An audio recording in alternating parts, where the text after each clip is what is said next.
A disputa econômica que envolve a exploração das terras indígenas no Brasil é um dos principais obstáculos para a demarcação desses territórios. E a falta do reconhecimento das áreas das aldeias coloca os índios em condição vulnerável, principalmente na região norte. Segundo o relatório de violência contra povos indígenas no Brasil, houve um aumento nos crimes e ameaças contra os índios em disputas territoriais. No ano passado, 60 indígenas foram assassinados e 152 ameaçados de morte. O Mato Grosso do Sul, que tem a segunda maior população de índios do país, é o campeão em conflitos e assassinatos nas aldeias.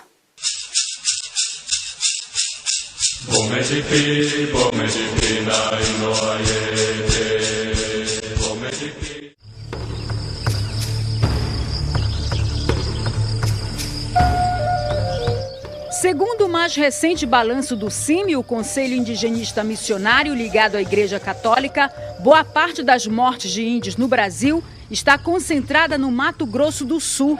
A maioria índios Guarani Kaiowá. São conflitos entre fazendeiros e a segunda maior população indígena do país. No Mato Grosso do Sul tem ocorrido mais de 50% de assassinatos de indígenas. Esse número de assassinatos de indígenas nos últimos anos tem girado em torno de 60 pessoas, né? E no Mato Grosso do Sul acontecem mais da metade destes assassinatos.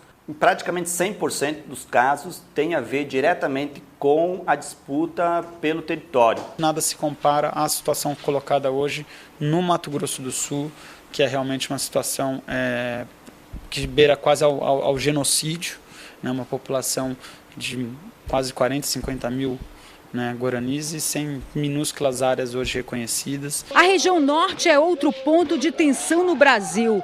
Segundo o procurador da República no Pará, Felício Pontes, a falta do reconhecimento das terras indígenas é um dos principais motivos desses confrontos. Às vezes você tem interesse de mineradoras, interesse de madeireiros, interesse de fazendeiros que se aproveitam da não demarcação da terra indígena para poder tentar retirar madeira ou minério dentro da terra indígena.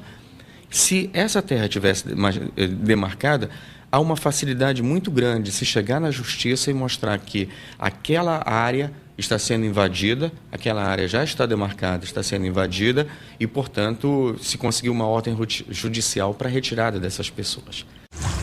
Um dos casos mais debatidos é a construção da usina de Belo Monte, em Altamira. Este missionário levantou mais de 100 casos de conflitos. Os índios Juruna, que vivem às margens do rio Xingu, já invadiram canteiros de obras, quebraram equipamentos, fizeram funcionários reféns.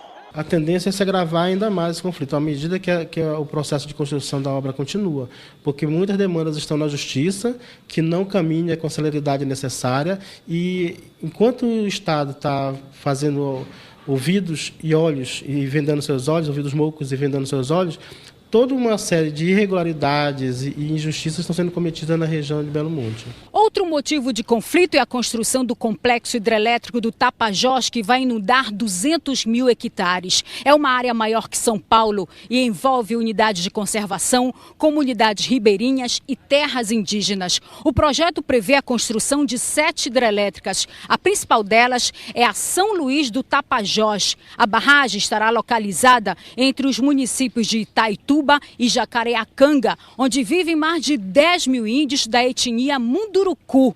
Como eles não foram ouvidos sobre se querem essa obra, os índios estão impedindo que pesquisadores entrem na área para fazer estudos técnicos. Por isso, o governo federal enviou 200 homens da Força Nacional para assegurar que esse trabalho seja feito. O procurador Felício Pontes revela uma outra questão no Pará. Colonos ocupam terras dos índios Arara, na reserva Cachoeira Seca, no rio Xingu, município de Metsilândia.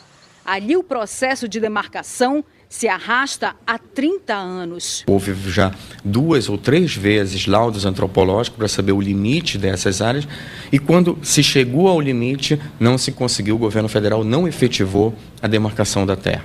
Então, isso dá chance para que até hoje nós tenhamos uma situação muito conflituosa aqui entre dois grupos que são extremamente vulneráveis e que nós temos que defender, que são os povos indígenas e os trabalhadores sem terra. Para quem acompanha de perto a luta dos índios, a demora no reconhecimento de terras indígenas tem relação direta com a violência. Nós temos observado que nas situações em que esse reconhecimento acontece, o grau de violência, o índice de violência contra os povos indígenas diminui bastante. Haja visto o caso da terra indígena Raposa Serra do Sol, né, que vivia uma situação de ataques terroristas, inclusive frequentes, né, realizados por fazendeiros, arrozeiros daquela região contra comunidades indígenas, e com a demarcação, né, e a desintrusão do território, houve uma diminuição significativa do índice de violência naquela região. De acordo com a FUNAI, a dificuldade na demarcação de terras varia com a história de cada área e da região do país. A maior demanda por demarcação, por reconhecimento das terras indígenas, né, e hoje os procedimentos administrativos existentes estão situados exatamente no Centro-Sul, Sul, Nordeste, parte aqui do Mato Grosso e algumas regiões do Maranhão. Ali se concentram os nossos maiores processos hoje. O Brasil tem hoje por volta de 900 mil índios. Segundo o censo de 2010, 12% do território nacional é reconhecido como terra indígena. A terra para eles é mais que um lugar para ocupar. A terra é considerada mãe por alguns povos. Então, os Guarani-Mbuá do Rio Grande do Sul, que é a região de onde eu venho, diziam: a gente não consegue entender como é que você vende a mãe, como é que você loteia, como é que você homologa, nós queremos a nossa mãe de volta. Então, assim, a terra é um bem do qual depende a nossa vida e a nossa continuidade como povos diferenciados. Então, a riqueza que a nossa cultura sempre ofereceu para o Brasil, ela está em perigo. E ela está em perigo em função dos nossos territórios.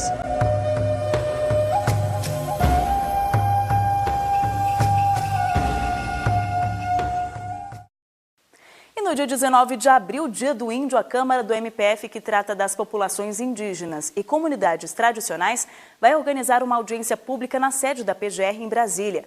O objetivo é debater a demarcação de terras no Brasil. O evento começa a partir de 14h. Participe!